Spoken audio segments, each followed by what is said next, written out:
the content is always there. We don't need to prepare the content in a special way just to view it here.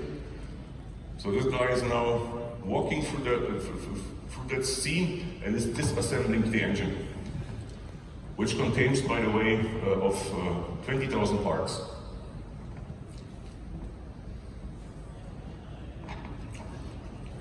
The next use case category is factory layout. I don't like this word because that facility was not created for that. But at that time we have installed the facility, our factory or our assembly halls were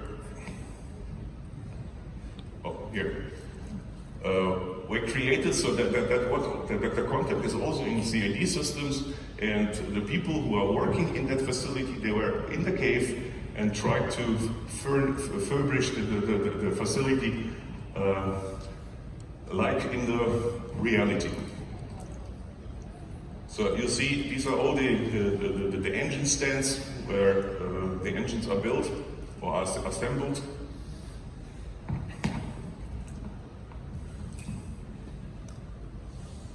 And this is now a kind of manager view when you are flying over the workers. Okay, and the next use category is a kind of learning category, assembly sequences. So what is shown here are the assembly of a so-called power gearbox, which was done for the first time in the Rolls-Royce Deutschland. And that was created by the engineers to show the workers how to assemble a part. So these are a lot of steps in the assembly procedure, and what you see now is how the parts are being assembled together.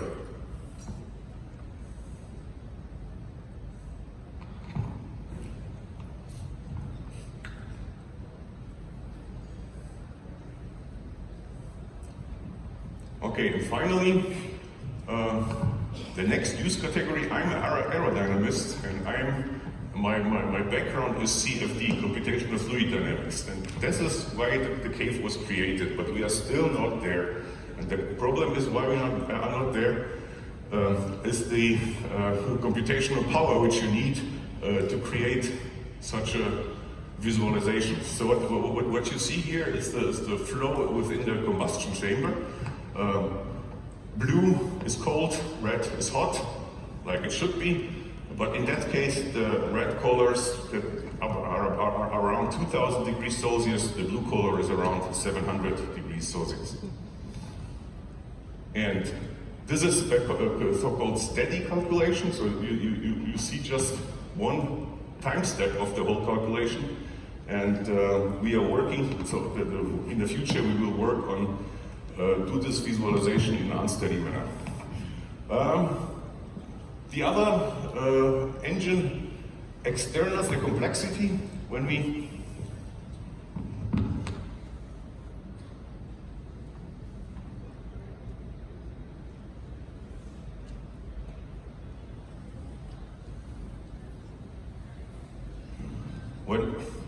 people are talking about very complex stuff, very complicated things. They used to talk about rocket science.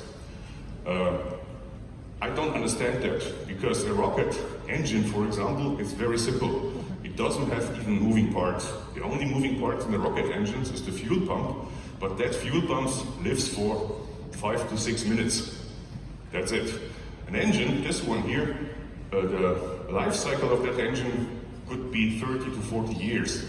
And it is flying about 12 hours a day. And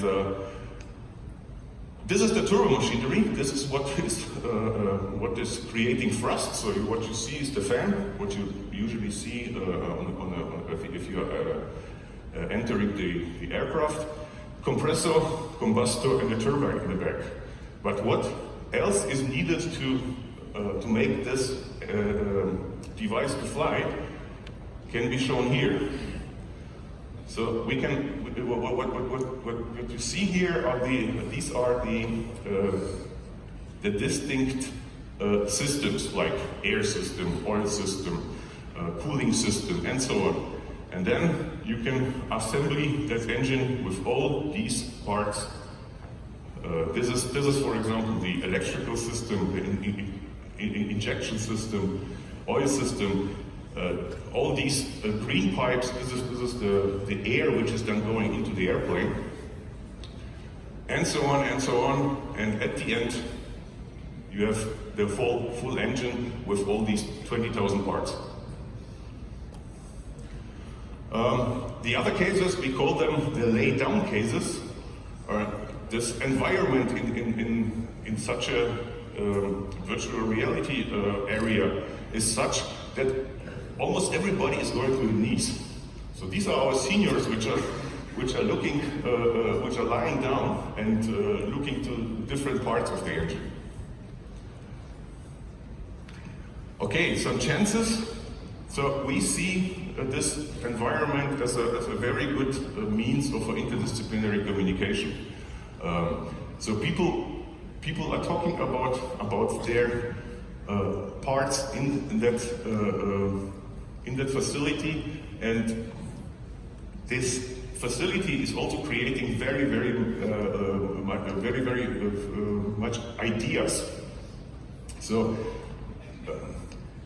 The other one is collaboration across sites, which you can see on the left-hand side is a guy working in a cave. On the right-hand side, this is the same guy somewhere else in the world as an avatar. So talking about different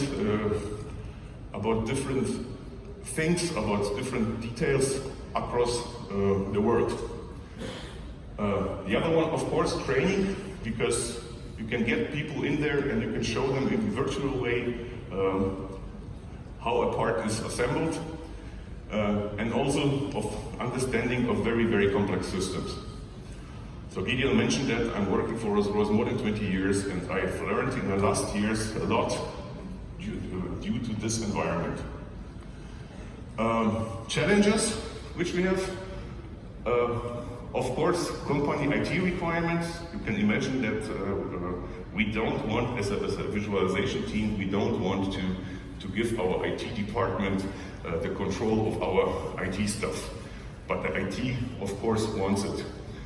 So this is very complicated. Also simulation of data visualization. Haptic response, you know, the people are in that environment, they always want to touch something and want to have some haptic response, and they are things which can be used. For example, we started to use very cheap Wii controllers, and when you're entering a zone which is not allowed to enter, the Wii controller is vibrating. And the last one, we would like to use that facility in the whole product life cycle, so in a whole technology readiness level cycle towards digital twin, for example. Okay,